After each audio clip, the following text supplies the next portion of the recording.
আশ্চর্যভাবে শোনেন, আপনার হাজবেন্ডের টাকা না কোত্থেকে আসে সেটা আমি খুব ভালো করে জানি, আর কিভাবে সেই টাকা ঢুকে সেটাও আমি জানি। আমরা এই হারামে টাকা শো অফ করতে চাই না, তাই আমাদের এই হারামে টাকা লাগে না। এবার বুঝতে পারছেন? হ্যাঁ, খুব ভালো করে বুঝতে পারছি। যাদের টাকা পয়সা নাই তারা তো ওরকমই বলে, ফকিন্নির আবার বড় বড় কথা। আপনি এবার কিন্তু আপনি এক্সেস করতেছেন। আপনি যান এখান থেকে, জানতো। তারপর আজকে কি নতুন কোনো হোমওয়ার্ক দিচ্ছে? কয়টা পেপারের হোমওয়ার্ক দিচ্ছে? কয়টা সাবজেক্টে? তিনটা সাবজেক্টের হোমওয়ার্ক। বাসায় যে তাহলে হোমওয়ার্ক গুলা করবো। আইসক্রিম খাবো। না মা, আইসক্রিম খেলে দাঁত পড়ে যায়। কোথায় রিসোর্ট রাস্তাতে সবাই খাওয়ালে তো দাঁতে পোকা হয় না? দাঁতে পোকা হয় না, দাঁতে পোকা হয়ে যাবে। দাঁতে পোকা হবে, তারপর একটা সময় যেয়ে দাঁত পড়ে যাবে। তাই আইসক্রিম না খাওয়াই ভালো। কি হয়েছে ভাবি?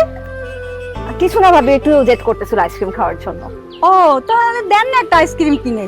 নিজের সকালে তো কিছু পূরণ করতে পারেন না, বাচ্চা সকালে তো একটু পূরণ করবেন। একটা আইসক্রিমই তো কিনে দেন। ভাবি আসলে সব সকালাত পূরণ করতে হয় না, কিছু কিছু সকালাত ক্ষতিকারকও হয়। আর আমি চাই না আমার বাচ্চা ক্ষতিকারক কিচ্ছু শিখুক। তাহলে ভাবি আপনি কি বলতে চাচ্ছেন আমার বাচ্চা আইসক্রিম খেয়ে আমি ক্ষতি করছি?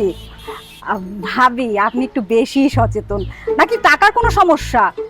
আসলে হতেই পারে, কারণ ভাইয়ের তো ওরকম ইনকাম নাই। আচ্ছা সমস্যা নাই, আমি আপনার বাচ্চাকে একটা আইসক্রিম কিনে দিচ্ছি। মামনি তুমি কি আইসক্রিম খাবে? চাকবার। ও খাবে না।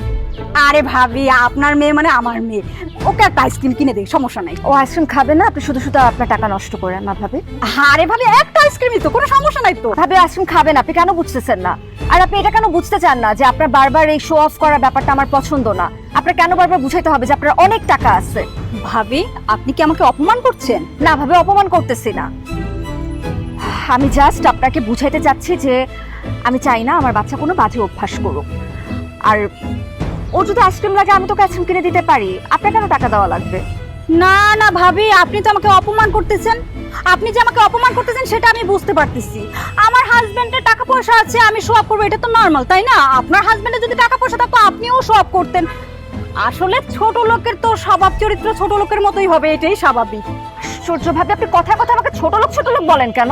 আপনি ছোট লোক তাই ছোট লোক বলতেছি, বুঝতে পারতেছেন না কেন বলতেছি? হ্যাঁ, আশ্চর্য ভাবে শোনেন, আপনার হাজবেন্ডের টাকা না কোত্থেকে আসে সেটা আমি খুব ভালো করে জানি, আর কিভাবে সেই টাকা ঢুকে সেটাও আমি জানি। আমরা এই হারামে টাকা শো অফ করতে চাই না, তাই আমাদের এই হারামে টাকা লাগে না। এবার বুঝতে পারছেন? হ্যাঁ, খুব ভালো করে বুঝতে পারছি। যাদের টাকা পয়সা নাই তারা তো ওরকমই বলে, ফকিন্নির আবার বড় বড় কথা। আপনি এবার কিন্তু আপনি এক্সেস করতেছেন। আপনি যান এখান থেকে, জানতো।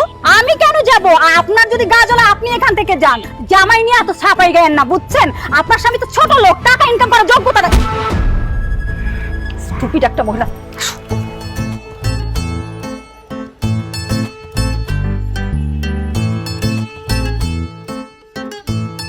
স্টুপিড একটা মহিলা, দুটা বাচ্চার সামনে কি কথা বলতে হয় এটাও সে জানে না। আমাকে আসে কথা বলতে।